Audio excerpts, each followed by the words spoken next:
será que é possível trazer o rigor dos números para a advocacia? O direito é uma ciência humana, ninguém discute. E como toda ciência humana, o direito está sujeito ao imponderável. Mas será que ainda assim não é viável adicionar a uma opinião jurídica uma camada de análise de dados e até estatística? Para os adeptos da jurimetria, a resposta é um sonoro sim. Eu sou o Leandro Ramos e esse é o Juridicast, o seu podcast de marketing jurídico. E para debatermos sobre jurimetria e como muitos escritórios a usam para praticar um direito mais objetivo, tenho o prazer de receber no Juridicast o Danilo Limoeiro, que é cofundador e CEO da Turivius, uma plataforma de pesquisa jurisprudencial e jurimetria. Danilo, seja muito bem-vindo ao Juridicast. Maravilha, Leandro. Obrigado, um abraço para todo mundo e eu que fico agradecido com o convite de vocês. Bacana. E Danilo, como um advogado pode discutir decisões jurídicas com um viés mais de negócios e menos de direito? Isso é possível? Perfeito. Essa é uma pergunta super interessante e ela diz respeito à própria natureza da profissão do advogado. O advogado é um profissional especial. Ele vende serviços, mas a natureza de serviços muito especial, ele está vendendo acesso a direitos. Então, com isso, ele é uma pedra central do Estado Democrático de Direito. Perfeito. Por outro lado, são profissionais extremamente bem qualificados, que precisam ser remunerados e atuam na economia de mercado. Então, aqueles que são melhores, que se destacam, recebem mais, existe uma corrida ali entre eles para serem destacados e terem posições privilegiadas nesse mercado. Por conta disso, o direito ele tem essa posição um pouco ambígua, que ele deve ser protegido, deve ser visto de uma forma diferente, ao mesmo tempo que os seus operadores atuam dentro de uma lógica de mercado. Isso deixa os escritórios numa posição que pode parecer estranha a princípio, que é, eu vou me mercantilizar, eu preciso de tecnologia para ser mais competitivo, e a resposta é um sonoro não para a primeira e um sim para a segunda. Os escritórios, na verdade, eles podem manter esse viés mais tradicional deles, que é, eu vendo um serviço que te dá acesso a um direito, ao mesmo tempo que eles incorporam tecnologias que os deixam mais produtivos e mais competitivos. Então, sim, é possível discutir decisões judiciais tendo essa lógica um pouco mais de negócio, tá? Não só para o negócio do advogado, mas como a gente vai ver aqui nesse episódio, uma lógica que é muito própria para o negócio, que é decisões e análises baseadas em dados. E aqui sim, Leandro, a gente tem uma novidade muito grande na prática jurídica, da forma que ela é tradicionalmente vista e como ela pode ser, qual que é o potencial dela nos próximos anos. Interessante. E aí, Danilo, como discutir o direito com o rigor dos números, uma vez que o direito não é também uma ciência exata, né? Maravilha. Essa é uma pergunta bem bacana também, Leandro, e eu vou te dar um pouquinho do meu contexto, tá? Tá. E de como mesmo eu comecei a pensar em jurimetria. Eu fiz um PhD no Instituto de Tecnologia de Massachusetts, o MIT, que é uma escola muito conhecida por ser focada em números. Então, uma série de prêmios Nobel saíram de lá, de física, química, etc. Então, ela é muito científica. Mas a curiosidade aqui é que eu estudei ciência política no MIT. Meu PhD foi em ciência política, mas eu foquei muito em análise estatística avançada. E o que a gente fazia ali no MIT? A gente pegava dados, números, estatística avançada, o que a gente conhece hoje como inteligência artificial, machine learning, e aplicava isso para entender o comportamento humano na política. Então, um dos algoritmos que eu escrevi na época, por exemplo, foi, será que eu posso prever o voto de um senador americano em uma lei a partir do discurso dele? Então, o que a gente fazia ali era matematizar aquele discurso, contar as palavras e o texto, uma análise disso, uma base de dados muito grande, encontrava regularidades que associavam certa frequência de palavras com um voto favorável ou contrário àquele projeto de lei. Bom, aqui a gente já começa a ver algumas similaridades da aplicação de estatística na ciência política e como que ela pode passar para o direito. Sim, o direito não é uma ciência exata. O direito, na verdade, é uma ciência que se chama de ciência normativa. Ele está muito mais ligado ao dever ser do que uma ciência positiva. Tem uma parte do direito que é uma ciência positiva, mas ele, além de não ser uma ciência exata, ele é uma ciência normativa. Mas a operação do direito, Leandro, ela tem um potencial e um espaço enorme para a gente encontrar regularidades que são próprias da estatística. Eu vou te dar alguns exemplos aqui. Se a gente pegar, por exemplo, decisões judiciais sobre temas tributários, que é a expertise da Turivius nesse momento, a gente vai encontrar regularidades. A gente vê que temas que, antes de chegarem em decisões do Supremo Tribunal Federal, havia ali um empate entre a frequência de decisões contrárias ao contribuinte ou favoráveis ao contribuinte, com as contrárias ao contribuinte com um pouquinho de vantagem. O caso específico que eu estou falando aqui é a exclusão do ICMS, da baixa cálculo do PIS e da COFINS, que a gente vê uma década em que teve quase que um empate com um pouco de vantagem para a Receita Federal, geral nas decisões judiciais. Quando a gente tem a primeira decisão de repercussão geral do Supremo Tribunal Federal, essa curva se inverte. Então, o que o dado está falando ali para a gente? Ele está lendo uma década de discussão jurisprudencial em um único gráfico. Então, esse é um dos poderes da estatística no direito, é encontrar essas regularidades na jurisprudência, qual que é a tendência jurisprudencial para esse tema, como esse TRT geralmente vota nesse tema, a gente pode colocar isso até nível vara, comarca, quais são essas regularidades para temas específicos, e com isso a gente consegue ter um pouco mais de previsibilidade das decisões judiciais. E dando aqui um dos exemplos de aplicação da ciência de dados, da estatística, para uma ciência que não é exata, mas que certamente tem regularidades e tem pontos interessantes que a gente consegue encontrar isso e transformar em insight que vai ajudar a tomada de decisão dos advogados e também dos titulares de direito. E aí, nesse contexto, Danilo, imagino que surge a jurimetria, correto? Isso, exatamente. E aí, a pergunta que eu tenho é, o que é a jurimetria de uma maneira bem simplificada para o nosso ouvinte? A jurimetria é a aplicação de análise quantitativa ao direito. Então, tem muito a ver com a pergunta anterior. A gente tem o direito como uma ciência não exata, Tá. Mas quando a gente pega técnicas da estatística e aplica ao direito, a gente encontra esse tipo de irregularidade. Na verdade, a grande maioria das coisas do mundo a gente consegue quantificar. O direito não é uma exceção aqui, tá? Então, se a gente olhar, por exemplo, quais são os principais doutrinadores citados por algum ministro do Supremo, isso é uma forma de fazer jurimetria. Existe um artigo bem interessante, Leandro, que os ouvintes certamente já ouviram falar, que é de um caso em Israel, em que eles mediam qual que era a probabilidade de um juiz dar liberdade condicional para um pleiteante. Isso variava, quanto mais próximo ele estava da hora do almoço, mais improvável era dele receber esse pedido de liberdade condicional. Não sei se você já ouviu falar desse artigo já. Sim, com certeza. Ele é famoso, a ideia é que o juiz ficava com fome e, por conta disso... Mudava o humor dele.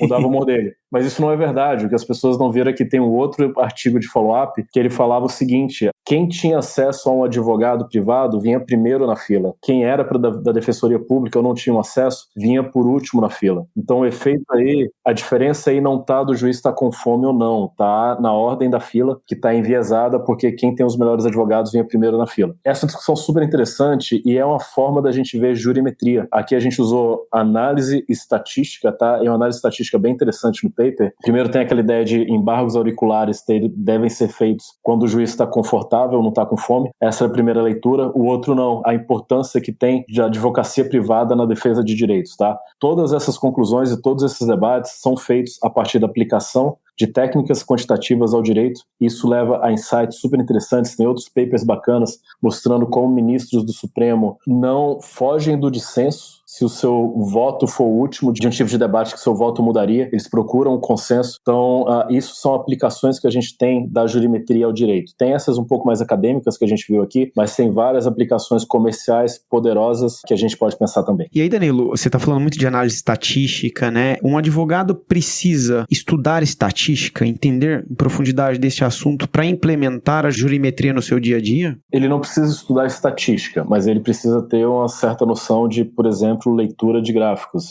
Tá. Isso, na verdade, a gente pode assumir de qualquer pessoa que passou pelo ensino médio, ensino superior, que se você pegar um gráfico em barras ou em linha que está mostrando ali tendências, essa pessoa consegue interpretar esse gráfico, vai conseguir interpretar estatísticas como média, mediana, etc. Então, assim, o básico de estatística que a gente tem no ensino médio já é suficiente para entender de jurimetria. Então, não é um bicho de sete cabeças. Na verdade, a filosofia aqui na Turives é que os advogados, essa não é a expertise deles, a análise quantitativa. É a obrigação das empresas que fornecem tecnologias de jurimetria entregar isso da forma mais mastigada possível para os advogados consumirem. É isso que a gente tenta fazer. Então, não, o advogado não precisa entender de estatística e a obrigação de provedores de jurimetria deixar isso bem mastigado para eles, mas é necessário ter essa noção básica aí de análise de números como um todo, né? E, Danilo, baseado em tudo que a gente discutiu aqui até agora, o quanto que a jurimetria pode ser uma fonte de diferencial competitivo para o advogado e para a advogada? Eu vou te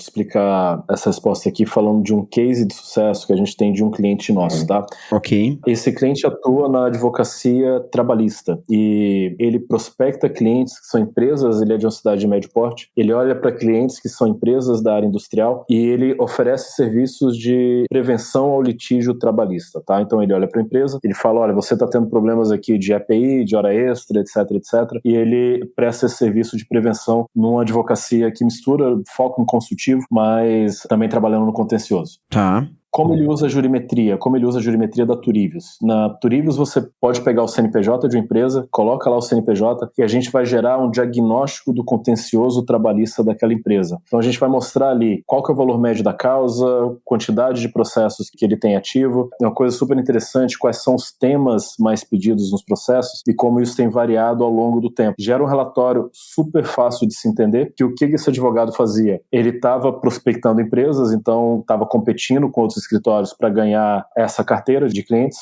e o que ele fazia era uma reunião em que ele chegava no escritório, na empresa, e falava, olha, eu tenho aqui já um diagnóstico pronto das suas dores. Então ele entendia muito bem das dores do cliente dele, às vezes até melhor que o próprio cliente. Ele apresentava esses gráficos e falava, você tem um problema de EPI na unidade tal, você tem um problema aqui de hora extras que está te custando tanto, e ele levava isso na linguagem que o empresário fala, que é uma linguagem de números. Se ele chegasse lá falando de um juridiquês pouco penetrável, a conversa seria outra, mas ele falava a linguagem do cliente dele. Ele falou que na primeira semana que ele contratou a Turivius, ele já conseguiu fechar um negócio com uma empresa que ele já estava namorando fazia um tempo, que tinha um outro escritório, fechou com ele, porque a cereja do bolo foi esse relatório que ele criou uma empatia muito grande com o cliente. Ele mostrou para o cliente como que ele entendia dos dados, ele entendia das dores dele de uma forma muito inovadora, porque a gente quase não tem advogados que entram no problema do cliente com esse viés de análise de dados, de tomar decisões e fazer diagnósticos baseados em dados. O empresário gosta muito disso. Ele usa isso também para falar com alguns clientes potenciais pro lado do empregado, não só do empregador. Ele mostra que, olha, essa empresa aqui tem esse problema igual o seu e tem mais um monte de gente processando ela. É um problema que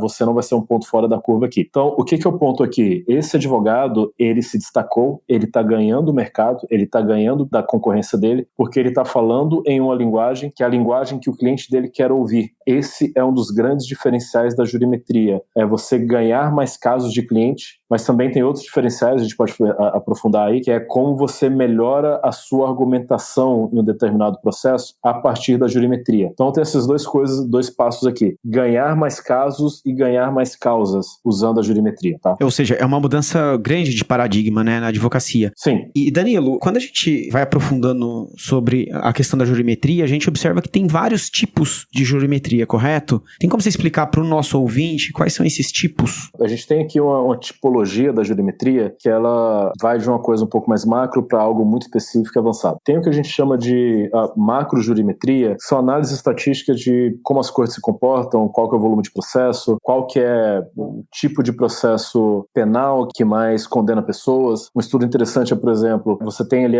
toda aquela questão de posse ou tráfego de drogas, qual que é a gramagem de cannabis que as pessoas são condenadas ou apreendidas, etc. Essa é o que a gente chama de macro-jurimetria. Quem faz um trabalho fantástico nisso daí, a Associação Brasileira de Jurimetria, a BJ, junto com o CNJ, tem trabalhos bem interessantes. Essa é uma jurimetria de visão mais macro, não tem tanta coisa assim da parte comercial nela, tá? Igual aquele case que eu acabei de falar. Perfeito. Depois disso, a gente vai para a jurimetria de análise de tendências jurisprudenciais. É o que a gente chama aqui na Turivius de jurimetria estratégica. São quantidades de interesse que te dá insights sobre tomada de decisão. Eu dei aqui um exemplo da área trabalhista, eu vou dar outro. A gente tem uma brincadeira que a gente faz aqui, quando a gente está mostrando para um cliente, tá? Que é pegar o CNPJ de uma dessas grandes empresas de ride sharing, de corrida, de aplicativo, tá? De corrida ou para entrega de alimentos. Quando a gente coloca o CNPJ deles lá, a gente fala, olha, eu tenho aqui o diagnóstico dessa empresa e eu vou te falar aqui esses gráficos, você vai adivinhar que empresa é. Coloca o CNPJ dessa empresa, a gente vê que a partir de 2020 tem uma explosão de casos pedindo reconhecimento de vínculo empregatício durante a pandemia, depois isso cai um pouco ao final da pandemia. E a pessoa já remonta ao nome das grandes empresas nesse setor na hora. O que isso quer dizer? A gente consegue fazer diagnósticos baseados em estatísticas, mostrando como essa empresa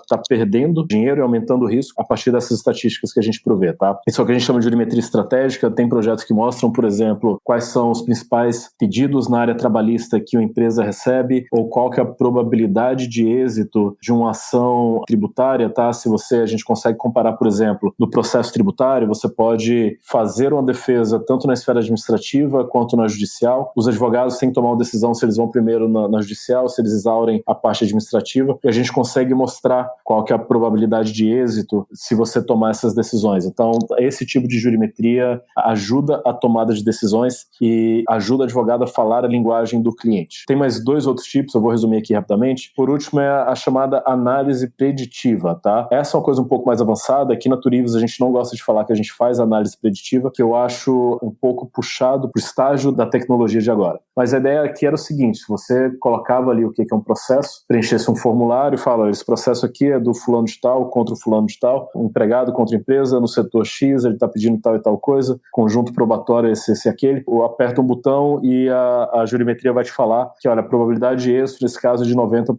No estágio da tecnologia atual, a gente não acredita que isso é possível, a não ser para casos bem específicos, tá? Então essa é uma coisa que vai surgir no futuro. E esse é o terceiro caso de uso. E um quarto caso, a gente pode falar também de análise de performance jurídica, que é quando você compara, por exemplo, para o mesmo tipo de tema, como cada advogado se sai, quem que é o advogado que mais ganha naquele tema, qual que é mais eficiente, mais eficaz nas suas defesas, etc. Então essa é um pouco da tipologia da jurimetria, um nível mais macro, como é que estão os grandes números do judiciário brasileiro. Segundo, jurimetria estratégica, são quantidades de interesses super relevantes para tomada de decisão nos negócios ou no processo jurídico. E, em terceiro lugar, a análise preditiva, que é tentar cravar o que vai ser o resultado desse processo. Ou seja, o leque é muito grande, né, para aplicação da jurimetria. E aí uma dúvida que eu imagino que seja comum aqui do nosso ouvinte agora é: por onde começar? Como qualquer uso de uma tecnologia nova, Leandro, a gente tem uma distribuição da população e alguns vão ser mais curiosos e vão começar primeiro, tá? Essa é a população que a gente chama de early adopter. O que essa pessoa tem que... A primeira coisa para ela fazer é tentar se educar sobre o que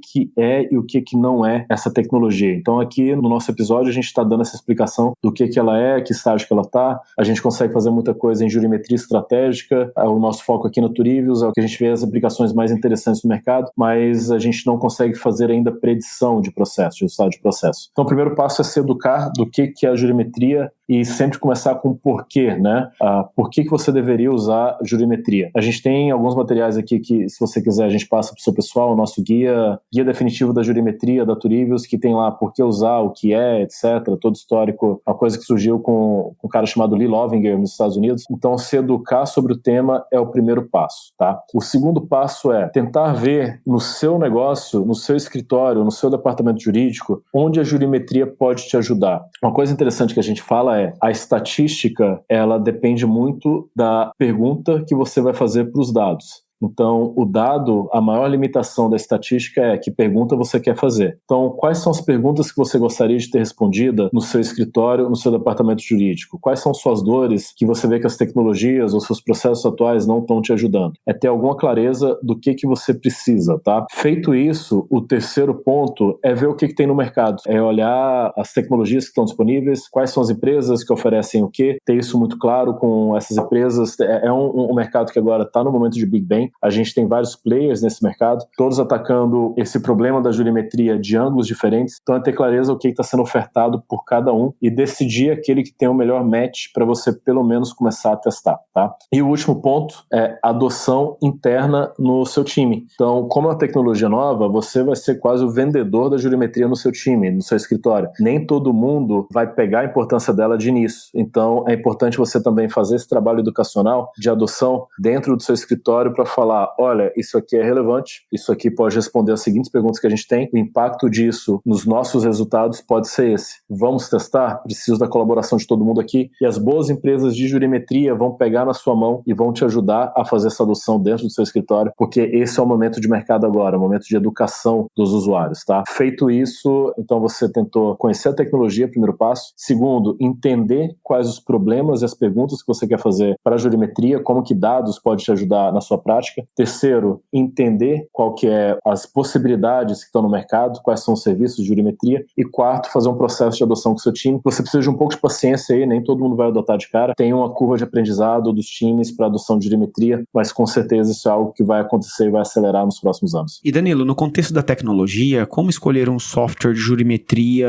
adequado ao momento do escritório ou até do departamento jurídico? O primeiro ponto é você ver qual que é a área do direito que você quer trabalhar, né? A gente gente tem softwares que focam muito na área tributária ou na área trabalhista, ou softwares que pegam seus dados e transformam isso em dashboard. Então, é realmente escolher qual que tem um encaixe contigo. Esse é o primeiro ponto, tá? O segundo ponto, você tem que ter clareza, quando a gente fala de, a grande maioria aqui são empresas de tecnologia ou startups, elas têm que ter clareza aqui do que elas entregam e o que elas não entregam. Tem um pouco de hype no setor, é normal, é natural a gente falar que entrega mais do que o que entrega, porque são tecnologias que são experimentais e tá todo mundo procurando a atenção dos clientes para trazer um fluxo aí de clientes para o seu negócio. Então tem um pouco de hype no mercado e às vezes tem algum exagero do que a gente consegue fazer com a jurimetria. Então o outro passo importante é, ok, você faz jurimetria dessa área, mas deixa eu entender certinho aqui o que exatamente você faz e quais são as limitações do seu software, tá? Esse é o segundo ponto importante. O terceiro ponto importante aqui, qual que é o nível, o quanto você vai me ajudar, qual que é o seu modelo de negócio? É uma assinatura mensal ou é um projeto, uma consultoria que eu vou fazer? Isso precisa se adequar no seu orçamento. Então, a gente usa aqui o modelo de assinatura mensal, porque isso ganha escala e o preço fica mais reduzido para o usuário, tá? Mas tem modelos diferentes de consultoria ou projetos, etc. Então, você tentar ver qual que é o modelo de negócio que mais se adequa a você, o seu orçamento. E, por fim, entender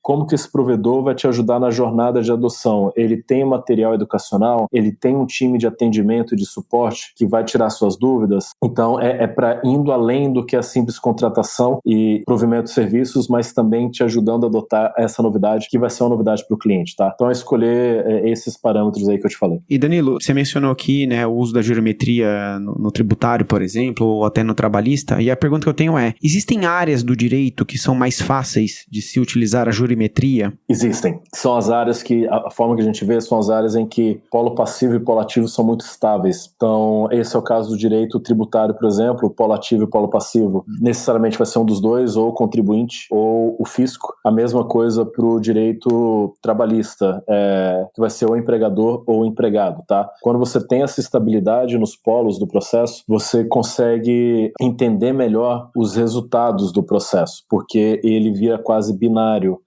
contrário ao contribuinte ou favorável ao contribuinte, contrário ao empregador ou favorável ao empregador. A partir daí a estatística fica bem mais interessante. Quando a gente está falando de outras áreas do direito, como o direito civil, por exemplo, se a gente estiver falando aqui de direito consumerista, você vai ter um consumidor e uma empresa. O problema aqui o tema pode ser extremamente diferente. A gente pode estar falando de uma seguradora e um segurado, uma empresa aérea e um passageiro, um banco e um devedor. Então, a partir daqui, Leandro, a jurimetria vira o que eu gosto de chamar de remédio de doença rara, tá? Você vai ter casos de uso muito específicos, que a tecnologia fica muito cara de ser desenvolvida, e aí comercialmente não é a primeira coisa que as empresas de tecnologia vão olhar. A gente vai olhar primeiro para casos um pouco mais fáceis, com a capacidade de monetização maior, porque desenvolver essa tecnologia é muito caro. Então, essas outras áreas do direito, provavelmente elas vão surgir depois, e o foco agora vai ser nessas em que os polos da ação são mais estáveis. Interessante. E Danilo, no momento que a gente grava esse episódio, né, a gente vê uma discussão na sociedade, né, em geral, sobre o quanto que a inteligência artificial, por exemplo, pode substituir o trabalho humano, né? Isso em outras esferas. E aí, nesse contexto aqui que a gente está conversando, a jurimetria substitui a argumentação textual e todo o conhecimento tácito que o advogado possui? Ela com certeza não substitui, mas ela com certeza complementa. Tá. Então, uma discussão que a gente tem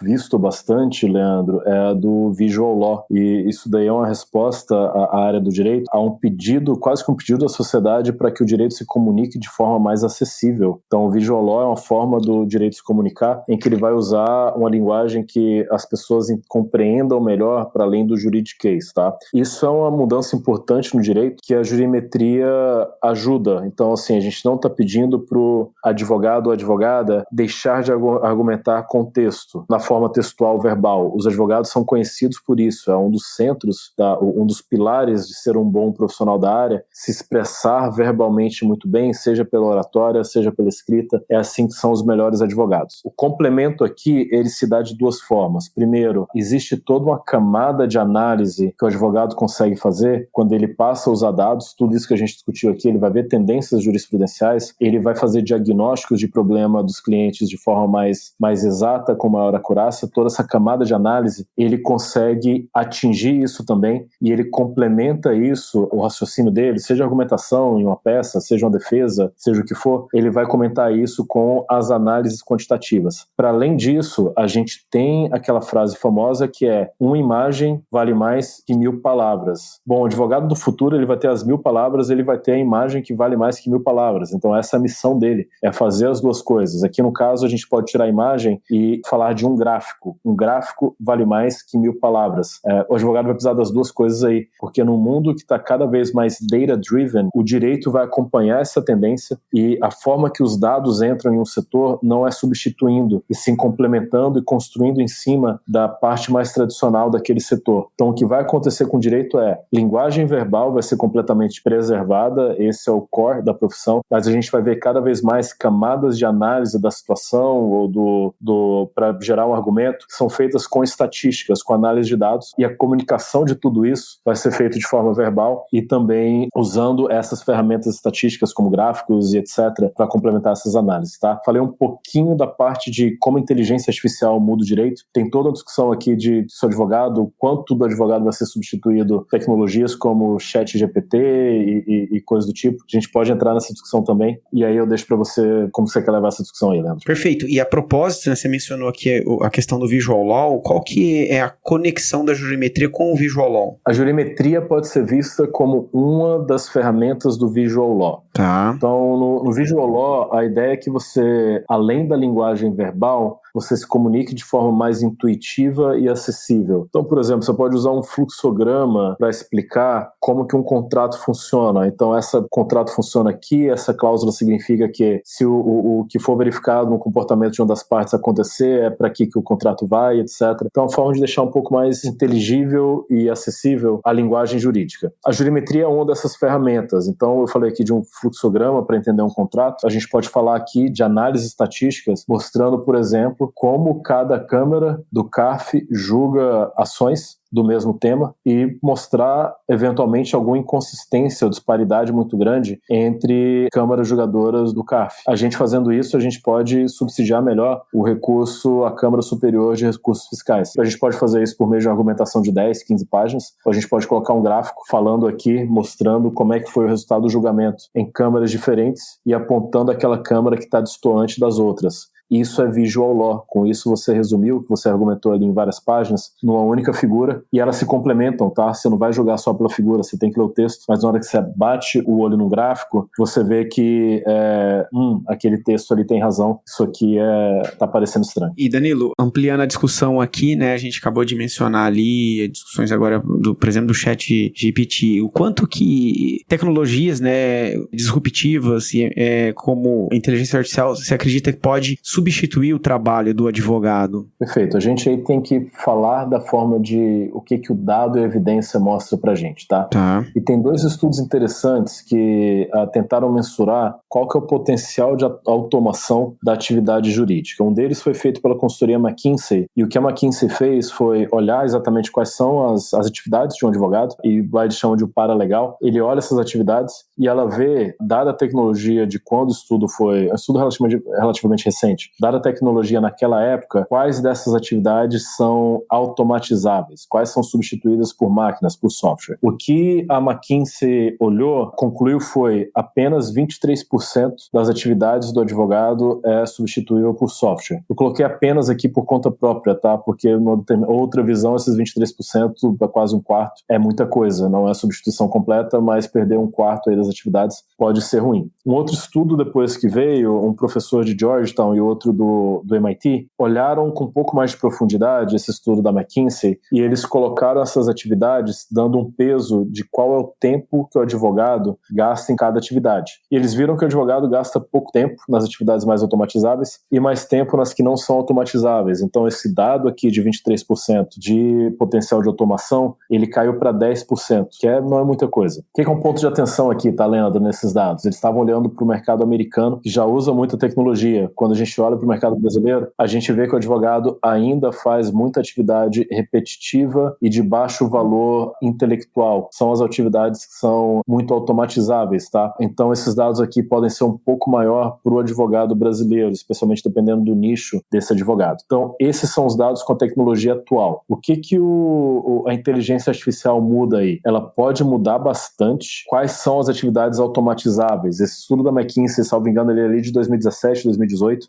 Quando a gente olha para ChatGPT, o potencial de automatização pode ser bem maior. Não está claro para ninguém ainda o que eles vão conseguir substituir e automatizar. Trabalho de redação de jornalismo, advogado, etc, etc. Ninguém sabe direito isso. Mas, de qualquer forma, Leandro, o que a gente sabe? O advogado, o profissional, ele é um conselheiro, aquele advogado que trabalha como um conselheiro, ou de uma pessoa física ou de uma pessoa jurídica, isso não é substituível por máquina. Aquela pessoa que pega o seu caso e te defende como se aquilo ali, a vida dele dependesse daquilo, nenhuma máquina vai conseguir fazer. Então, esse componente humano da profissão, ele não se perde. O que a gente vê aqui é que o futuro mais provável da profissão é o advogado que consegue lidar muito bem com essas tecnologias para que ele foque a cabeça dele nas áreas mais estratégicas e relacionais. A parte de relacionamento com o cliente, de ter bom trânsito em cortes, etc. Ser aquele cara safo para montar uma estratégia de defesa, isso a máquina não vai fazer. Óbvio, ele tem que entender muito bem da lei, da jurisprudência, e isso nenhuma máquina vai ensinar, vai jogar isso dentro da cabeça dele, então ele tem que estudar isso daí, mas ele vai fazer cada vez menos aquelas atividades repetitivas que ou ele jogava para o estagiário, ele mesmo fazia, isso vai diminuir bastante, ele vai focar na parte relacional e estratégica. Então esse espaço sempre vai existir, o espaço que possivelmente vai ser substituído é esse de menor demanda intelectual, tá? Interessante. E Danilo, a gente está caminhando aqui para o final e como uma última pergunta, quais são os principais desafios que um escritório ou departamento jurídico vão enfrentar ao iniciar o uso da jurimetria? O principal desafio é uma mudança de mentalidade em que ele precisa ver que, aquela tecnologia está ali para ajudá-lo, e 2, existe uma curva de aprendizado nessa tecnologia, de fato exige um pouco de esforço para incorporá-la à sua rotina, mas quem fizer isso primeiro vai ter enormes vantagens em posicionamento de mercado. A gente viu o caso que eu te falei aqui desse advogado trabalhista, que ele tem usado jurimetria, fazer uma captação de cliente extremamente criativa, em que ele chega já para o cliente falando, eu sei o que é o seu problema, porque eu estudei você antes e eu usei estatística para isso. Esse cara ele é extremamente diferente. Hoje ele é diferente, mas é quase um processo de seleção natural. Advogados como esse vão ganhar cada vez mais mercado. Quem não incorporar esse tipo de tecnologia vai ter um pouco mais de dificuldade. Então, é uma curva de aprendizado inicial, precisa de um pouco de dedicação para entender as ferramentas, entender como usa, mas é algo que é quase um caminho sem volta no futuro, porque a gente vê chamado decisões data-driven, mercados ficando cada vez mais baseado em dados, em setores diferentes. O setor jurídico é um dos últimos a fazer essa virada de chave, então essa virada de chave eventualmente vai acontecer. Esse é o primeiro desafio, é uma mudança de mentalidade que depois deve passar nas lideranças dos escritórios, que depois deve passar por uma mudança de mentalidade que vira uma mudança de cultura dentro do próprio escritório como um todo. Então essa mudança na cultura eu acho que é um dos principais desafios aqui, tá? Muito bom, Danilo. Gostaria de agradecer sua participação aqui no Juridicast. Foi um prazer tê-lo aqui com a gente e já deixo meu convite para você voltar novamente, tá bom? Maravilha, Leandro. Eu que agradeço você, o convite e um abraço para todos os seus ouvintes, tá? Obrigado.